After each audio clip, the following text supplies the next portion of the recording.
역대하 16장 1절에서 14절 말씀입니다. 자셨으면 한 절씩 저와 함께 교독하시고 마지막 절은 함께 봉독하도록 하겠습니다.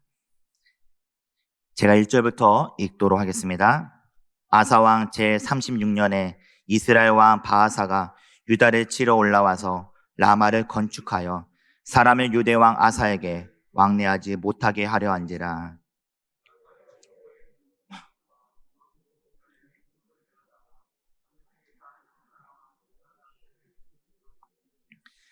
내 아버지와 당신의 아버지 사이에와 같이 나와 당신 사이에 약조하자. 내가 당신에게 은금을 보내노니 와서 이스라엘 왕 바하사와 세운 약조를 깨뜨려 그가 나를 떠나게 하라 하매.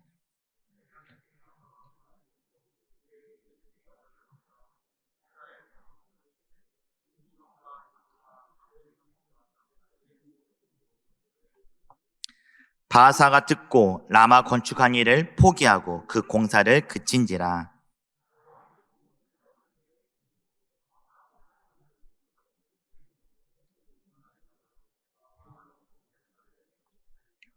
그때 선견자 하나니가 유다 왕 아사에게 나와서 그에게 이르되 왕이 아람 왕을 의지하고 왕의 하나님인 여호와를 의지하지 아니하였으므로 아람 왕의 군대가 왕의 손에서 벗어나나이다.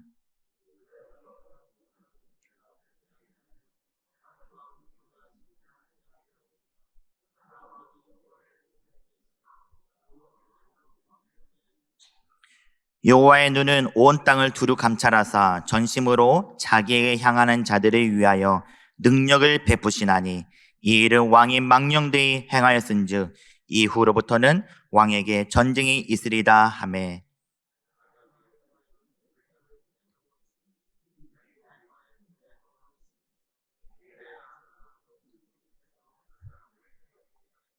아사의 처음부터 끝까지의 행적은 유다와 이스라엘 열왕기에 기록되니라.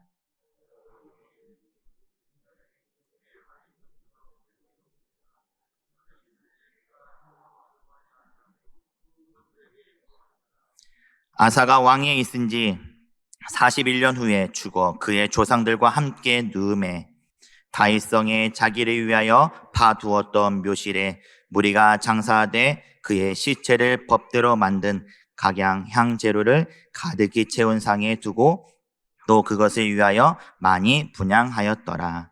아멘. 할렐루야.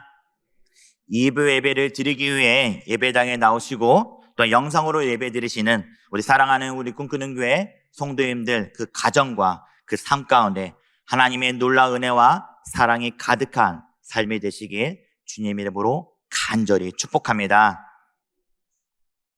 사람의 일생을 B와 D 사이에 C다라는 말이 있습니다.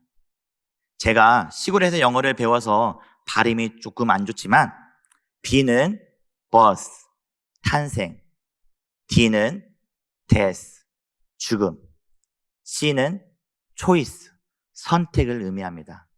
즉, 사람의 일생은 탄생과 죽음 그 사이에 늘 선택이 있다는 의미를 가지고 있습니다. 우리는 매일 선택의 기로에 서 있고 또한 수많은 선택을 하며 살아갑니다. 그 선택 가운데 몇몇은 그 인생의 아주 중요한 선택이 되기도 하며 이에 따라 우리의 삶의 방향이 달라지기도 합니다. 오늘 본문에 나오는 아사왕은 역대하 14장 말씀해 보시면 여호사밧, 히스기야, 요시야 왕들처럼 종교개혁을 단행했던 왕들 중에 한 명이었습니다.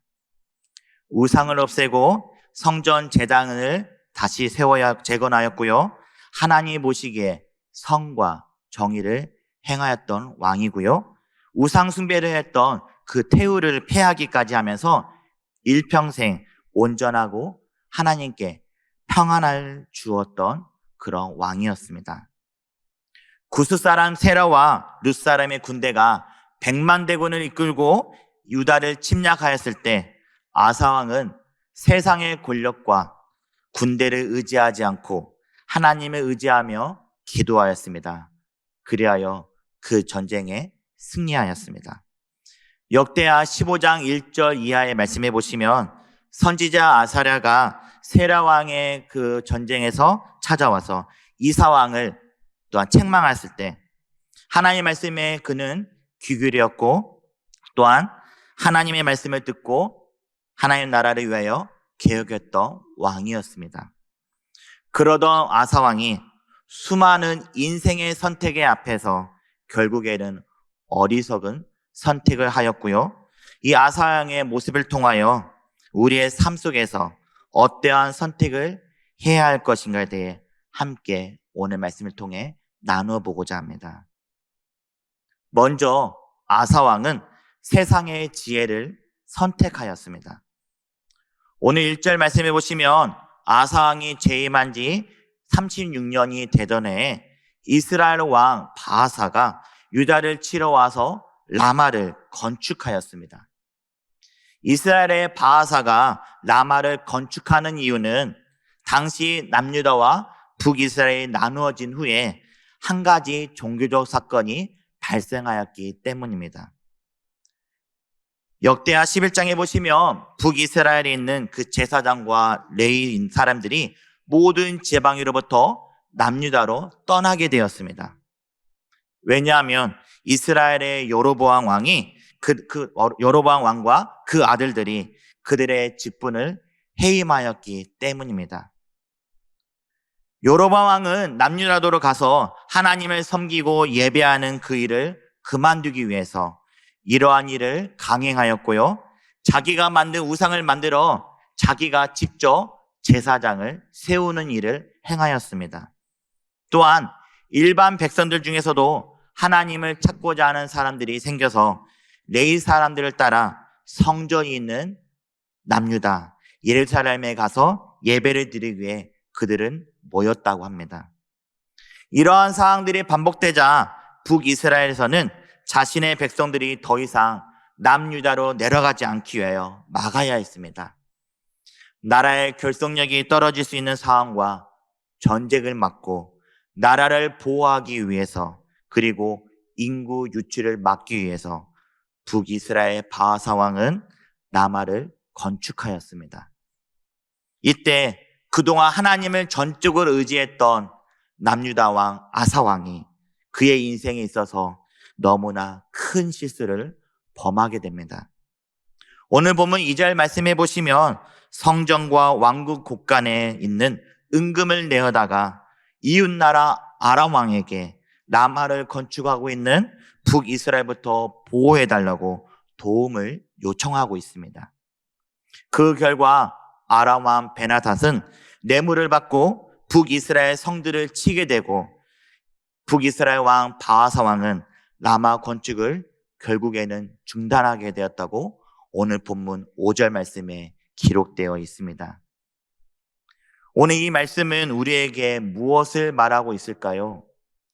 아사 왕은 세상을 선택했다는 사실을 오늘 우리는 말씀을 통해 알 수 있습니다. 아사 왕의 생각대로 대적이 물러가는 성과를 이루었고요. 바사 왕이 라마의 건축을 중단하고 철수하였기 때문에 와사 왕의 그 세상의 지혜를 선택하는 이 결정이야말로 좋은 결과를 가져왔다고 또한 평가될 수 있음을 우리가 볼 수 있습니다. 하지만 그는 하나님께 기도하지 않았으며 전적으로 또 이전처럼 하나님을 의지하지 않았고 하나님 말씀을 기준으로 삼지 않았으며 세상 권력과 군사력을 의지하는 선택을 하고 말았습니다. 하나님의 기준에서는 망령되고 어리석은 선택을 행하고 말았습니다. 하나님께 매 순간마다 인도하심을 구하는 선택을 하지 않았고요. 위기의 순간에 세상의 방법을 선택하는 모습을 보여주었습니다. 그의 삶의 마지막 모습을 쭉 보시며 알 수 있듯이 멸망의 길을 결국에는 걷고 말았습니다. 요나서를 보시면 이와 비슷한 내용이 기록되어 있습니다. 하나님의 선지자였던 요나가 니느웨로 가서 하나님의 말씀을 전하라는 사명을 부여받았습니다.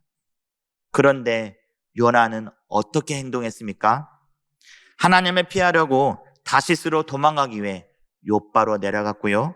때마침 다시스로 가는 배를 만나게 되었습니다.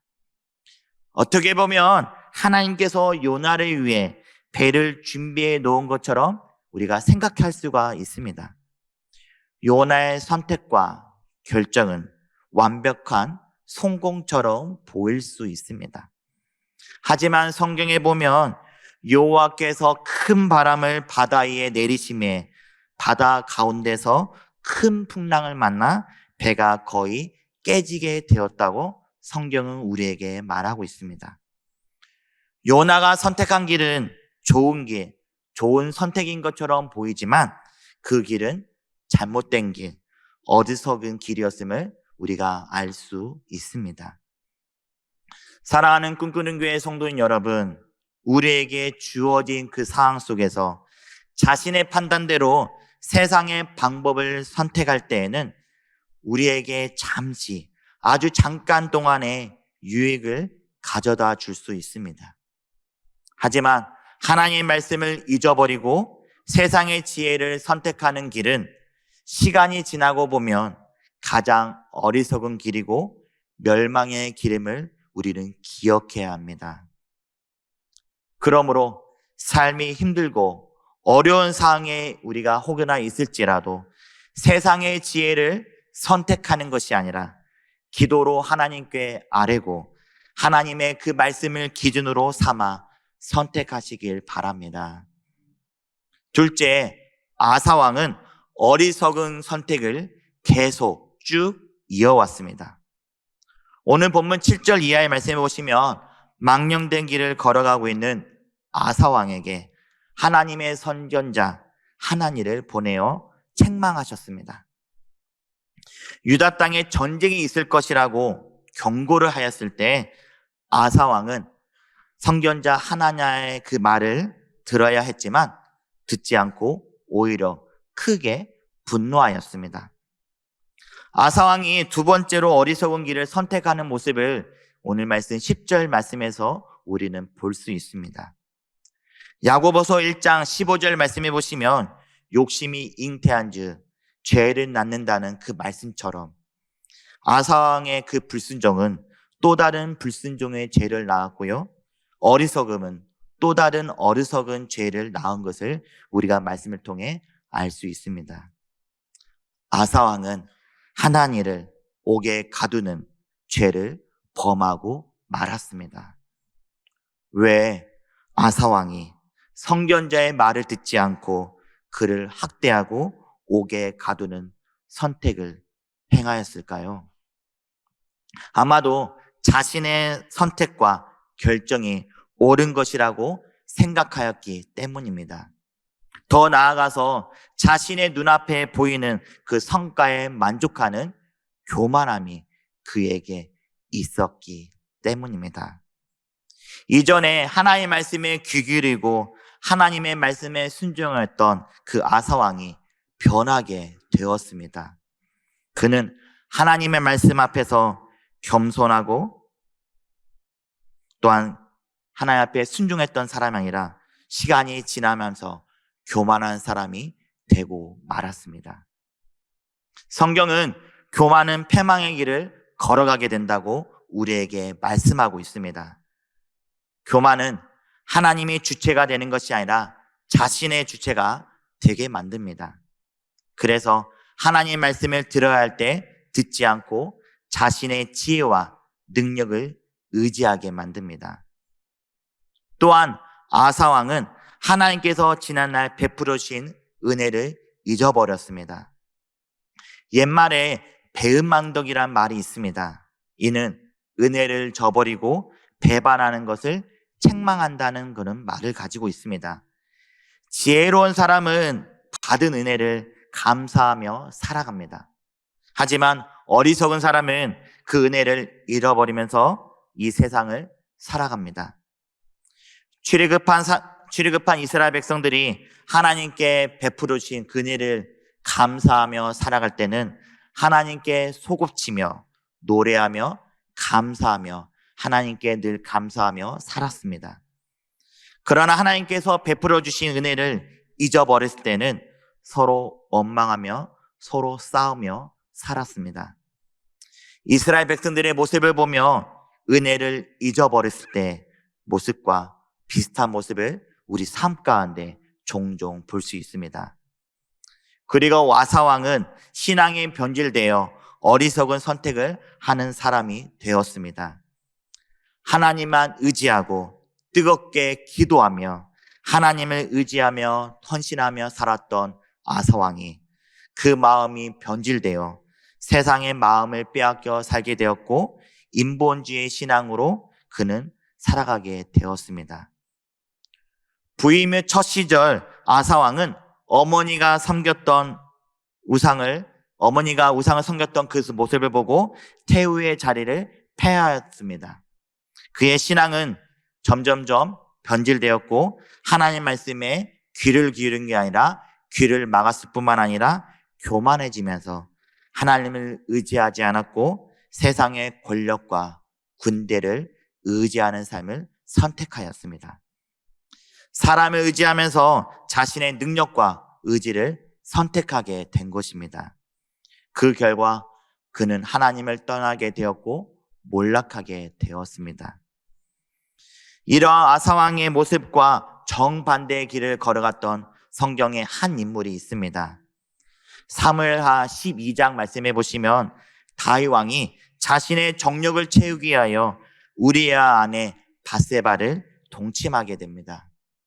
그녀가 임신하였던 소리를 듣고 자신의 죄악을 숨기기 위하여 충신인 우리야를 치열한 전쟁터에 내보내어 죽이는 살인죄를 그는 범하게 됩니다. 이때 하나님은 나단 선지자를 보내 다윗 왕의 죄악을 책망하셨습니다. 나단 선지자로부터 죄악을 깨닫게 한 이 다윗은 나단 선지자에게 내가 여호와께 죄를 범하였음을 고백하였습니다. 하나님의 말씀을 듣고 겸손하며 회개하였던 다윗의 모습을 우리가 볼 수 있습니다. 선지자의 말씀을 듣고 회개하는 다윗에게 하나님은 죄를 용서하여 주셨고 그 결과 이전에 누렸던 영광을 계속해서 하나님께서 복을 주셨습니다. 마지막으로 아사왕의 어리석은 선택의 결과는 죽음이었습니다. 성경자 하나니를 옥에 가둔 후 3년이 지난 후에 그에게 찾아온 것은 복된 소식이 아니라 질병의 소식이 찾아왔습니다. 오늘 본문 12절 말씀해 보시면 그의 발이 병들어라고 기록되어 있습니다. 정확히 어떠한 질병인지는 우리는 알 수 없지만 몇몇 학자들은 통풍이라고 추측하고 있습니다. 아사왕이 병들었을 때 안타깝게도 그는 하나님께 도움을 구하지 않고 의원들에게 도움을 구하였습니다. 마지막까지 잘못된 선택을 행하였습니다. 우리의 생각을 아시고 우리를 통하여 일하시는 하나님은 질병을 치료하기 위해서 의학과 의술을 만드시고 의사와 약사를 통하여 치료하시는 하나님이십니다. 아사왕은 삶의 문제에 있어서 하나님을 찾아야 할 때 하나님을 찾지 않았고요. 신접한 여인을 찾았던 사울과 같은 모습을 가지고 의사를 찾았던 것입니다. 아사왕은 하나님을 의지하지 않고 점점 사람을 먼저 의지하면서 죽음의 그 순간까지도 잘못된 선택의 길을 걸어가게 되었고 결국 인생의 말년에 병으로 위독하게 되었고 이후 그의 삶에는 평안과 안식은 그의 삶 가운데 나오지 않게 되었습니다. 삶의 끝까지 하나님을 의지하기로 결단하고 선택하는 것은 이렇게 힘든 일입니다. 아사왕은 하나님을 의지하겠다고 처음 결단했던 그 마음을 끝까지 굳게 지키지 못할 뿐만 아니라 어리석은 선택을 얻게 되었습니다. 하나님 믿는 사람들의 삶의 기준과 선택은 하나님이어야 합니다. 우리는 마지막까지 변치 않는 그 믿음을 가지고 선택의 순간에 맞서야 합니다. 그렇다면 어떻게 해야 하나님의 기준과 합당한 선택을 우리는 행할 수 있을까요? 첫째, 우리는 하나님의 말씀을 붙잡아야 합니다. 우리 개인의 가치관보다 더 중요한 것은 바로 하나님의 뜻을 찾는 것입니다. 하나님의 뜻을 찾기 위해서는 우리는 말씀 속으로 들어가야 합니다. 하나님이 원하시고 기뻐하시는 그 기준과 선택을 하기 위해서는 그 기준이 되는 그 말씀을 깨달을 수 있도록 날마다 말씀을 묵상하는 훈련이 우리 삶 가운데 필요합니다. 왜냐하면 하나님의 말씀은 우리의 가치관을 올바로 세워주는 기준이 되기 때문입니다. 성경을 통해 말씀대로 살아가기로 결단할 때 우리의 가치관이 바로 세워지고 더 나아가 하나님이 보시기에 올바른 선택과 결정으로 이루어질 수 있습니다. 둘째, 우리는 하나님께 기도해야 합니다. 하나님의 뜻이 무엇인지 잘 분별하고 나의 뜻이 하나님 뜻보다 앞서고 있지는 않은지 점검할 수 있는 그 방법은 바로 기도하는 것입니다. 우리의 모든 선택의 상황 가운데 오직 주님을 의지하면서 또한 기도하며 나아간다면 하나님께서 우리를 올바른 선택의 길로 인도하여 주실 것입니다. 셋째, 하나님께 우리는 늘 긍휼을 구하며 겸손하며 나아가야 합니다.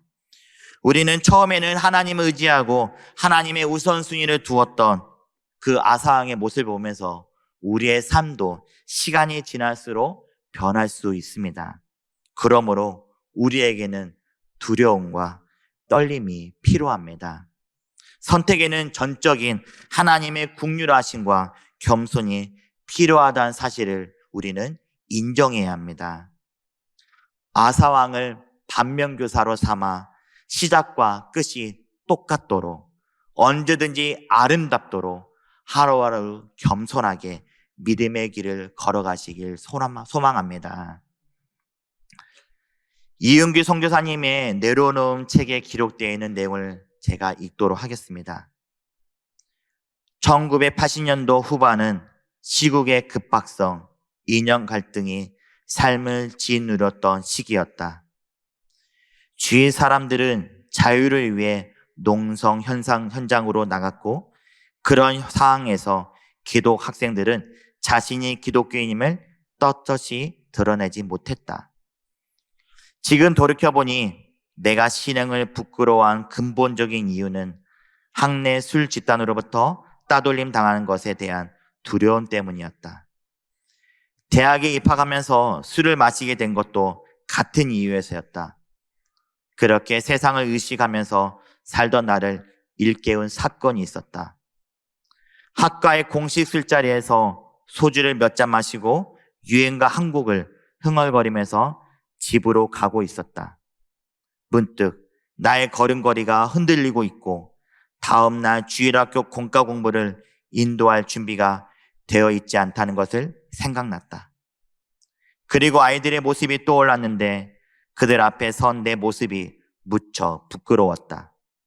그때 내 안에서 음성이 들려왔다. 너는 아이들 앞에 서 있는 것만 부끄럽다고 여기니? 나는 매일 내 앞에 있었단다. 그때까지 하나님 앞에서 나의 행위를 부끄러워해 본 적이 없었다. 대학 생활에서 나의 행동 기준은 하나님이 아니라 세상이었다.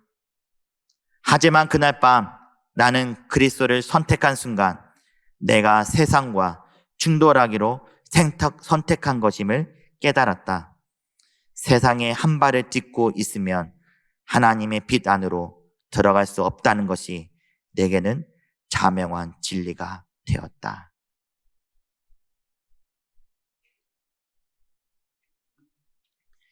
믿음의 연수가 늘어날수록 더 나은 믿음, 더 성숙한 신앙을 가지고 선택해야 하지만 안타깝게도 나의 고집과 매너리즘에 빠져 점점 나의 선택이 아름답지 못하는 경우가 우리 삶 가운데 종종 있습니다. 신앙생활을 하다 보면 믿음으로 하나님께 기도할 때이지만 우리의 자신의 능력과 환경을 더욱 의지할 때가 있습니다. 우리는 아사왕의 그 선택을 보면서 선택에 있어서 내가 주체가 되는 것이 아니라 하나님의 주체임을 깨닫고 언제 어디서나 무엇을 행할 때마다 하나님께 더 기도하고 더욱 하나님께 긍휼을 구하며 하나님의 기뻐하시는 그 믿음의 길을 선택하며 걸어 나아가기 바랍니다. 오늘 말씀을 마무리하고자 합니다. 사랑하는 꿈꾸는 교회 성도인 여러분, 날마다 하나님을 의지하며 살아가고 있으십니까?